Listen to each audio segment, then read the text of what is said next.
Republicans used the discovery of several classified documents from Joe Biden's tenure as vice president in his former private office as justification for the secret record-keeping of former President Donald Trump. At a time when Trump is increasingly in danger legally, the information that was made public on Monday about the material discovered last fall sparked an immediate political storm. In the meantime, the current president is being targeted by numerous counter-investigations that are being launched by the new GOP House majority.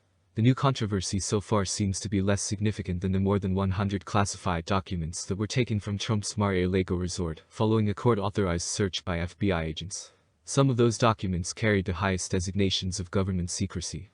And in contrast to Trump, Biden appears to be working with the National Archives and the Justice Department, and, unlike the former president, he is not under investigation for alleged obstruction of justice.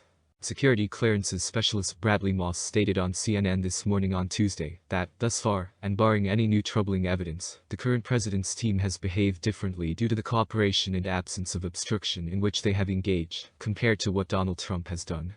According to Moss, the James Madison Project's deputy executive director, so far, it's entirely apples to oranges here. But at a time when Trump is facing greater legal risk, the revelations immediately sparked a political storm. Meanwhile, the newly elected Republican majority in the House is moving quickly to thwart inquiries into him and launching a flurry of inquiries into the president himself.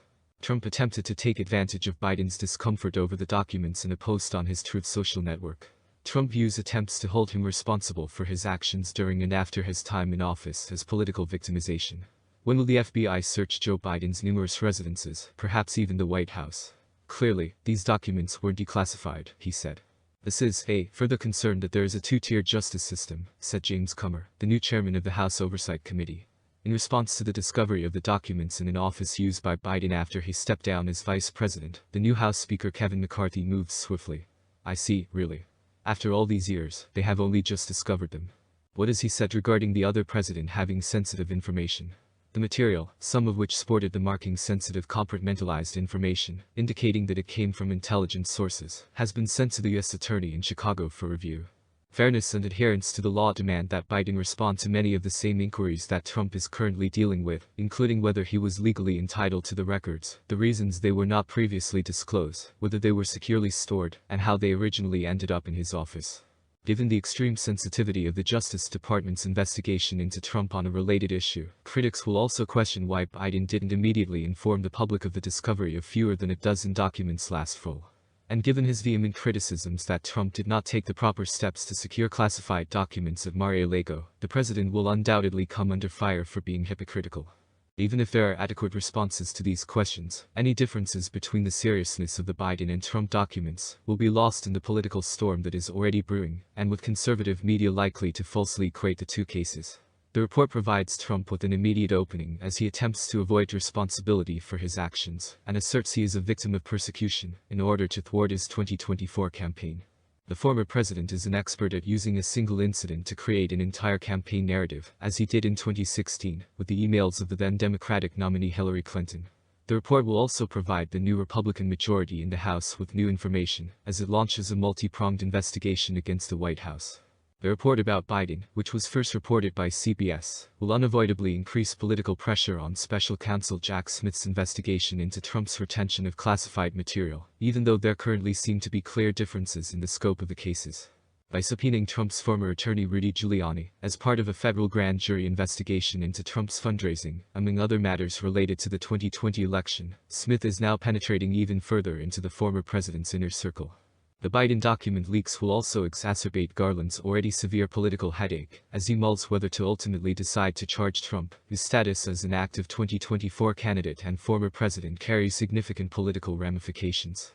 Garland wants to emphasize the independence of the Justice Department, which was frequently questioned during the tenure of President Trump, and insists that investigations will go where the evidence and the law demand.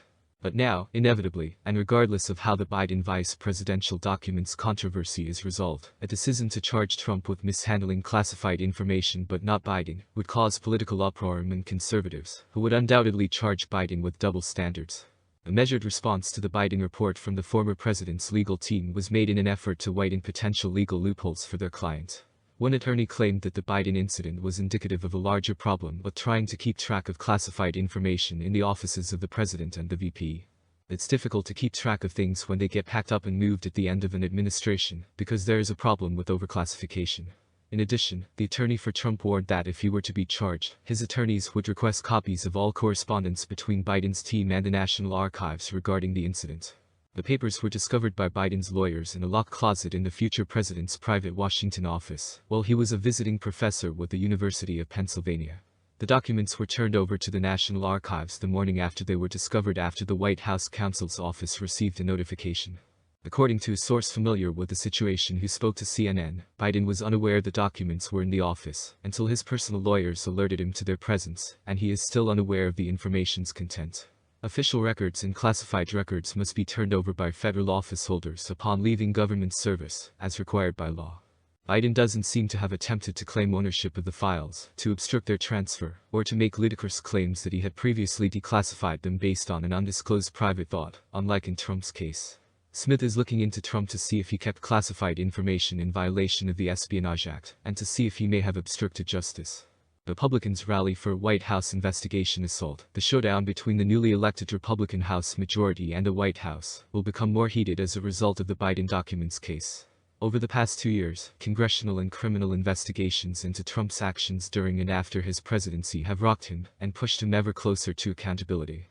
The newly elected Republican majority in the House is prepared to launch a massive investigation apparatus that is ostensibly intended to discredit and divert attention from Trump's alleged transgressions, as well as to hurt Biden's upcoming re-election campaign.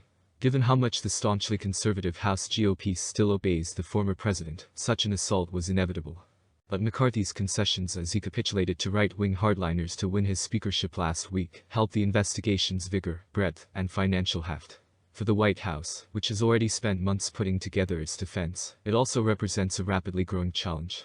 For instance, Monday's passage of a new House rules package will launch investigations into claims of political bias in the FBI and the Justice Department, as well as what Republicans refer to as the political weaponization of such organizations. The action solidifies the GOP's sharp turn away from the FBI, which was once regarded as one of the most conservative departments in the U.S. government, as a result of Trump's repeated claims that he was unfairly singled out for investigations, and his failure to use the agency as a tool to further his political grievances. As part of the constitutional duty of Congress and responsibility to ensure accountability with taxpayer money, rigorous scrutiny and oversight are inevitable and desirable. There are numerous questions that have been raised during the first 2 years of the Biden administration. This includes the disorganized handling of the withdrawal from Afghanistan in 2021, the manner in which COVID-19 mitigation funds were used, or the administration's reluctance, at least until recently, to view the recent increase in migrant crossings at the southern border as a crisis. A proper audit can prevent mistakes from happening again and help shape future policy. However, as is customary in Congress, there are concerns about the line between legitimate oversight and hyperpartisan, politically motivated witch hunts, particularly when it comes to influential Republicans who have a history of stepping over it. Rep. Jim Jordan, the incoming chair of the House Judiciary Committee, for example, played a key role in a prior GOP House investigation into the deaths of Chris Stevens, the U.S. ambassador to Libya, and 3 other Americans who were killed by Islamic militants in Benghazi in 2012. The 2-year GOP-run House investigation found that the killings were the result of a perfect storm of bureaucratic inertia, rapidly deteriorating security in Libya, and insufficient resources. Jordan, however, was unsatisfied when the final report refuted conservative criticism of Hillary Clinton's actions at the time of the deaths as Secretary of State. Along with then-Rep. Mike Pompeo, who later went on to become Secretary of State himself, the Ohio lawmaker released a report of his own that was far more critical. McCarthy also bragged at the time that the investigation hurt Clinton's 2016 presidential campaign, seemingly indicating partisan motivations for the investigation. A major focus of the new GOP House majority will be to look into the House Select Committee in the previous Democratic-run House that painted a damning picture of Trump's behavior after the 2020 election and before the Capitol insurrection. This focus will be in addition to the growing storm over classified documents. Many observers are raising fresh concerns about the partisan nature of Republican investigations, in light of the fact that a majority of the current House members voted to reject certification of Biden's victory in the election, on the basis of fabrications about electoral fraud Trump was using to try to seize power. But now that information about documents discovered in Biden's office has come to light, Republicans are more aware of political gifts.